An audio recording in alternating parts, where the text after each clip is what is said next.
Hello guys, welcome to my channel. तो आज हम डिस्कस करने वाले हैं कोऑर्डिनेशन कंपाउंड चैप्टर क्लास 12 का यूनिट 5 है।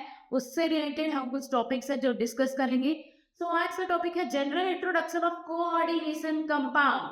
तो कोऑर्डिनेशन कंपाउंड चैप्टर को पढ़ने के लिए कोऑर्डिनेशन बॉन्ड क्या होता है और जनरल इंट्रोडक्शन हमको जानना बहुत जरूरी है। तो चलिए स्टार्ट करते हैं। सबसे बड़ी चीज ये है कि जो ट्रांजिशन मेटल रहता है, तो ट्रांजिशन मेटल की सबसे बड़ी एबिलिटी ये है कि वो कॉम्प्लेक्स फॉर्मेशन बनाने में पार्टिसिपेट करता। अब ट्रांजिशन मेटल क्या है? पीरियोडिक टेबल में 4 ब्लॉक्स होते हैं, S block, P block, D block and F block. तो जैसे एस ब्लॉक को क्या बोला जाता है? Alkali earth metals. वैसे ही डी ब्लॉक को बोला जाता है ट्रांजिशन मेटल्स, एफ ब्लॉक को बोला जाता है इनर ट्रांजिशन मेटल्स। तो क्या है, हमको क्या करना है? कोई भी कंपाउंड ले सकते हैं। वो कंपाउंड मेटल भी हो सकता है, एटम भी हो सकता है, आयरन भी हो सकता है। वो बॉन्डेड रहता है लिगेंड से।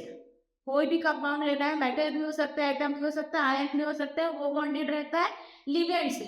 और लिगेंड तक जोड़ने के लिए जो लिंक क्रिएट हो रहा है उसी को बोलेंगे कोऑर्डिनेशन बॉन्ड। जैसे कि आपने लास्ट क्लास में भी पढ़ा होगा, बॉन्ड जो है 2 टाइप से होता है। एक होता है कोऑर्डिनेशन बॉन्ड, दूसरा होगा आयोनिक बॉन्ड। तो कोऑर्डिनेशन किसको बोलेंगे? जो बॉन्ड को शेयर करता है। और आयोनिक बॉन्ड किसको बोलेंगे? जो चार्ज को शेयर करता है। अब क्या करना है, एक एग्जांपल लेके आपको समझा रही हूँ। लेट सपोज मीथेन का।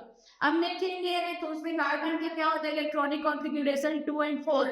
इट मींस ऑक्टेट कंप्लीट करने के लिए इसको 4 इलेक्ट्रॉन की नीड पड़ेगी। तो इसके बाद क्या है, कार्बन 4 ले भी सकता है और 4 दे भी सकता है। और हमारे पास क्या है? 4 हाइड्रोजन है। तो हाइड्रोजन क्या करेगा? 2 वाले बॉक्स से क्या रखता है? डिलीट करता है।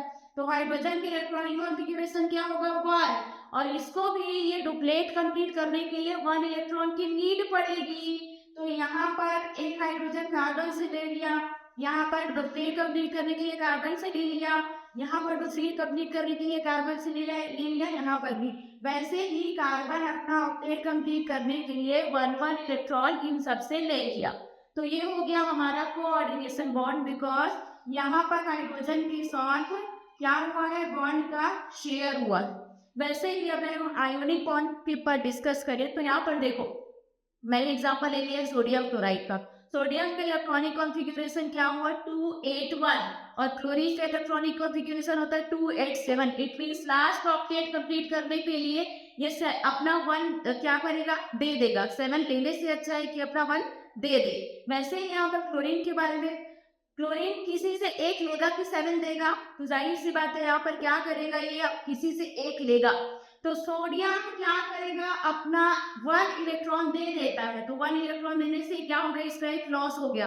तो इसके बाद बच गया 28। क्लोरीन को क्या हो गया? गेन कर देता है 1 इलेक्ट्रॉन। तो इसके इलेक्ट्रॉनिक कॉन्फ़िगरेशन क्या हो गया? 281। तो यहाँ पर क्या किया? ये एक दूसरे के साथ ऑक्टेट कंप्लीट करने के लिए चार्ज का शेयर किया है। तो चार्ज शेयर हुआ इसलिए आयोनिक बॉन्ड। और बॉन्ड शेयर हो रहा है एक दूसरे के साथ ऑक्टेट कंप्लीट करने के लिए, डुप्लेट कंप्लीट करने के लिए। तो इसको क्या बोला जा सकता है? Coordination bond. और इस चैप्टर को समझने के लिए कोऑर्डिनेशन बॉन्ड बहुत ही इंपॉर्टेंट है। तो यहाँ पर ये जनरल इंट्रोडक्शन था।